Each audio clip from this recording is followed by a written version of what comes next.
जय सनातन धर्म की प्रिय सनातनियों, आप सभी का स्वागत है हमारे इस कार्यक्रम में। दर्शकों, गणपति उत्सव अब मनाने का समय आ चुका है। बहुत कम समय शेष बचा है। भारत के हर घर के अंदर भगवान गणपति की स्थापना होती है। लेकिन क्या आप जानते हैं कि भगवान गणपति की आराधना का, उनकी पूजा का, उनके आवाहन की क्या सनातन प्रक्रिया है, क्या सनातन विधि है?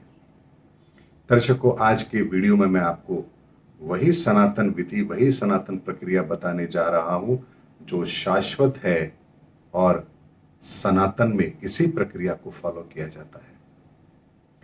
दर्शकों, जैसे भगवान शिव इस धरती का तत्व हैं, ठीक उसी तरह से भगवान गणपति इस धरती का पोषक है।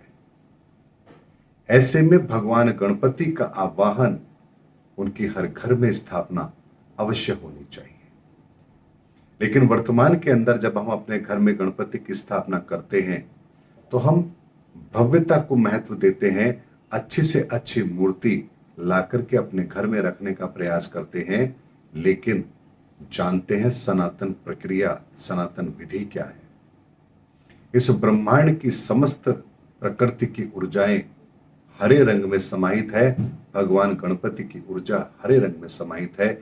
इसीलिए इस बार जब आप भगवान गणपति की पूजा करेंगे तो उसके लिए क्या तरीका अपनाएंगे, और जो गणपति उत्सव होता है उसके लिए क्या तरीका अपनाएंगे, इसी की सनातन प्रक्रिया में आप लोगों के सामने रख रहा हूं। दर्शकों, यदि आप अपने घर के अंदर भगवान गणपति की पूजा कर रहे हैं, गणेश चतुर्थी के दिन पूजा कर रहे हैं, तो आपको एक कार्य अवश्य करना है।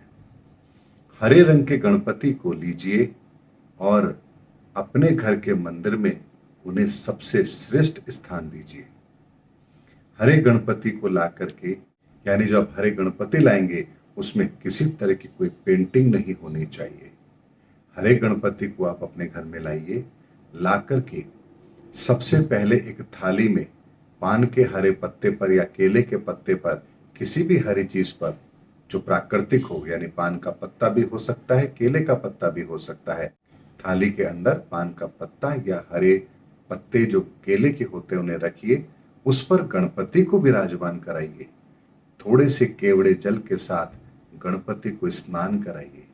गणपति को स्नान कराने के पश्चात अपने घर के मंदिर में एक छोटी चौकी, जो जिस साइज के गणपति हैं उसी साइज के आधार पर एक छोटी चौकी जिस पर गणपति को विराजमान किया जा सके, वो आप रखिए। चौकी लकड़ी की हो सकती है, मार्बल की हो सकती है, चांदी की हो सकती है, किसी की भी हो सकती है।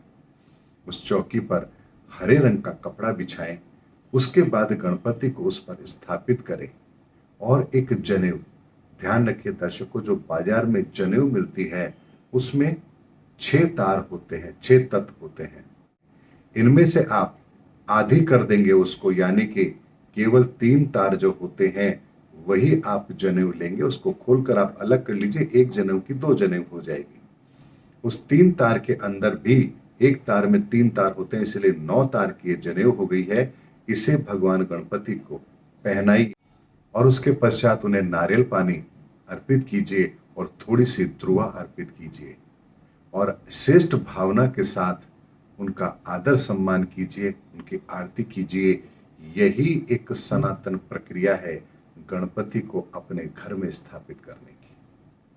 लेकिन जो गणपति समस्त ब्रह्मांड की ऊर्जाओं को पोषण देते हैं, उन्हीं गणपति को आज हमने चौकीदार बना करके घर के दरवाजे पर बिठा दिया है, जबकि उनका स्थान हमारे घर के अंदर सबसे पवित्र जगह पर होना चाहिए, अपने मंदिर में होनी चाहिए। लेकिन हम गणपति जी के साथ कितनी बड़ी गलती कर रहे हैं कि हम उन्हें द्वारपाल बना करके घर के बाहर ऊपर बिठा देते हैं, जहां न जाने कितने पक्षी आकर घोंसले बनाते हैं और किसी का हाथ भी नहीं जाता तो वहां पूजा भी नहीं होती। ऐसा अनादर हमें गणपति का नहीं करना चाहिए। इसीलिए दर्शकों, गणपति की ऊर्जा इस समस्त ब्रह्मांड की ऊर्जाओं को पोषण देने का काम करती है। और जिस घर में गणपति की स्थापना हो जाए, गणपति के इस हरे रंग के गणपति की ऊर्जा जहां स्थापित हो जाए, उस घर के तन मन धन की सुरक्षा स्वयं गणपति की ऊर्जाएं करती है। दर्शकों, ये वो सनातन सत्य है जो मैं आप लोगों के सामने रख रहा हूं। इसके अतिरिक्त बहुत से लोग हैं जो गणपति को स्थापित करते हैं सार्वजनिक मंच पर। आज सार्वजनिक मंच पर भी गणपति को जो स्थापित किया जाता है, उसमें केवल और केवल भव्यता ही दिखाई देती है, हमारी भावनाएं वहां होती ही नहीं है। महंगे से महंगा पांडाल बनता है और अच्छे से अच्छे गणपति, सुंदर गणपति, अलग अलग कलाकृति के आधार पर हम प्लास्टर ऑफ पेरिस और न जाने कितनी चीजों से भगवान गणपति को बनाने का प्रयास करते हैं, लेकिन जानते हैं ये प्रक्रिया सनातन की है या नहीं है? दर्शकों, सनातन प्रक्रिया के अंदर, सनातन धर्म के अंदर जब इस तरह से भगवान गणपति को स्थापित किया जाता है, तो ये तरीका वो नहीं है जिसे हम आज फॉलो करते हैं। भगवान गणपति को मिट्टी से बनाया जाता है। किसी भी तरह का रंगों का श्रृंगार उनके ऊपर नहीं होता है। और जब हम उन्हें मिट्टी के बनाकर सिंहासन पर विराजमान करते हैं, यहां आपका पांडाल कितना ही भव्य हो, उसमें कोई दिक्कत नहीं है। सिंहासन चाहे आपका सोने चांदी का हो, हीरे जवाहरात से भरा हो, उसमें कोई दिक्कत नहीं है। लेकिन उस पर जिन गणपति को आप विराजमान कराएंगे, सार्वजनिक की मैं बात कर रहा हूं, तो यहां आप मिट्टी के ही गणपति रखेंगे और उसमें किसी भी तरह के कोई रंगों का प्रयोग नहीं होगा। प्राकृतिक मिट्टी के वो गणपति होंगे। अब उनको जो आभूषण आप पहनाना चाहते हैं, श्रृंगार करना चाहते हैं रत्नों से या किसी भी चीज से, वो आप कर सकते हैं। और इस तरह से जितने भी दिन के लिए आपने उनको स्थापित किया है, उस समय पर आप पूरी श्रद्धा के साथ सामूहिक तौर पर उनकी पूजा अर्चना कीजिए, गणपति का आवाहन कीजिए। यहां गणपति की ऊर्जा, प्राकृतिक ऊर्जा पूरे पोषण के साथ उस स्थान पर विराजमान होती है। और उसके पश्चात जब आप उन गणपति को आदर के साथ लेकर जाते हैं और पानी में जब उनका विसर्जन करते हैं, तो यहां उन गणपति की ऊर्जा, इस ऊर्जा का आवाहन आपने किया है सार्वजनिक तौर पर, हजारों लोगों ने मिलकर के किया है। अब वो ऊर्जा इस धरती पर पूरी प्रकृति को पोषण देने का काम करती है, क्योंकि जल के द्वारा अब वो इस पूरी प्रकृति को पोषण देने का काम कर रही है। ये वो परमार्थ है जो हमारे द्वारा किया जाता है ईश्वरीय ऊर्जा के साथ में। दर्शकों, जिन गणपति को हमने अपने घर में स्थापित किया, वो तो हमारी सुरक्षा कर रहे हैं, लेकिन हमारे घर के बाहर भी तो इस प्रकृति का बहुत सारा हिस्सा है।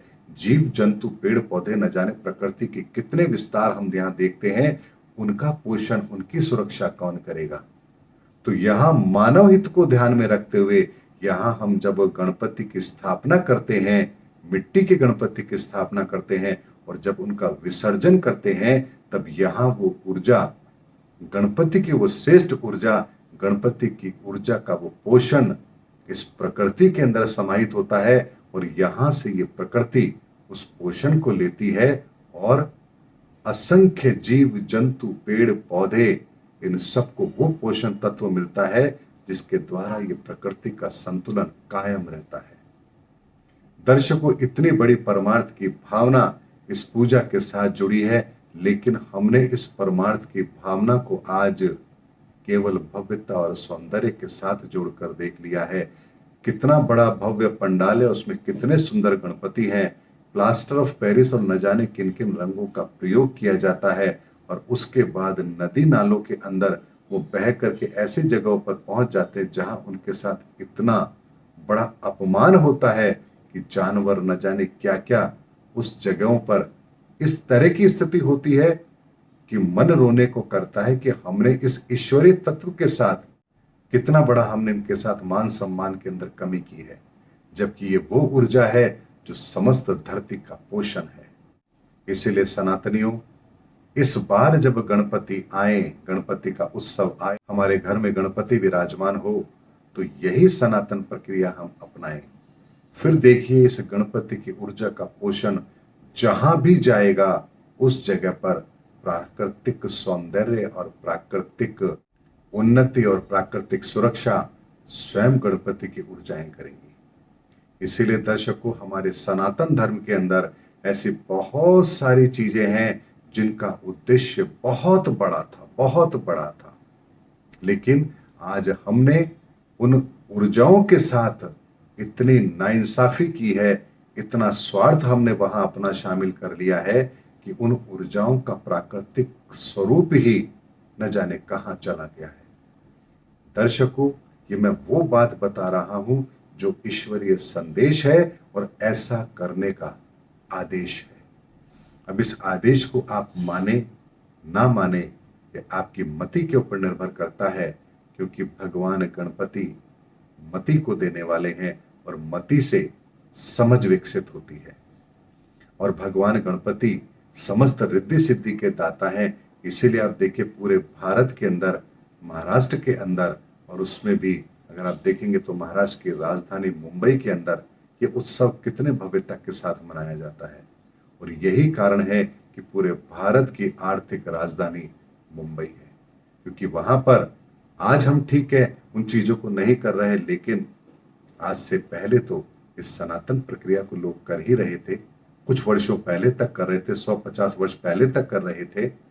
तो उन ऊर्जाओं का विस्तार तो वहां था, और यही कारण है कि वो धरती आर्थिक उन्नति के लिए जानी जाती है। इसीलिए आने वाले समय के अंदर प्राकृतिक आपदाओं से भी हमारी सुरक्षा हो, गणपति का वो पोषक तत्व इस धरती के हर जीव जंतु को पोषण प्रदान करे, हमारे घर में स्वयं गणपति की ऊर्जा विराजमान हो, हमारे तन मन धन की सुरक्षा गणपति की सारी ऊर्जाएं करें। इससे श्रेष्ठ मार्ग हमें और क्या मिल सकता है। और कितनी सरल तरीके से ये विधि की गई है, ये विधि बताई गई है, जिसका आकलन मैंने आप लोगों को दिया है। इसीलिए भगवान गणपति को इस बार पूरे आदर सम्मान के साथ अपने घर में वो स्थान दीजिए जो प्रकृति का पोषण है, जो पूरी प्रकृति का पोषण है, इस धरती का पोषण है। अगर वो आपके घर में है तो आपका पोषण कैसे नहीं होगा, जरा ये बता दीजिए। इसीलिए दर्शकों, इस सनातन ज्ञान के अंदर, इस सनातन धर्म के अंदर हमारी वो तमाम सनातन प्रक्रियाएं हैं जिनको अगर हमने फॉलो किया तो हमारे जीवन के अंदर सनातन के वो सारे मूल्य स्थापित होंगे जिसके लिए हम इस धरती पर आते भी हैं। इसीलिए दर्शकों, इस बार भगवान गणपति की स्थापना इसलिए भी आवश्यक है क्योंकि इस कलयुग का ये अंतिम अवसर है। इस अंतिम अवसर के अंदर जिन्होंने भी भगवान गणपति को अपने घर में वो स्थान दिया, उनका घर इस प्रलय में सुरक्षित जरूर होगा। और अगले गणपति का जब ये उत्सव आएगा तब तक हम धर्म युग में प्रवेश कर चुके होंगे। इसीलिए एक अंतिम अवसर ईश्वर ने हमें दिया है उस धरती के पोषक के साथ जुड़ने का। वो पोषण हमारे जीवन में शामिल हो जाए तो फिर हमें किस चीज की कमी है। इसीलिए भगवान गणपति का आदर सम्मान हमें करना ही चाहिए।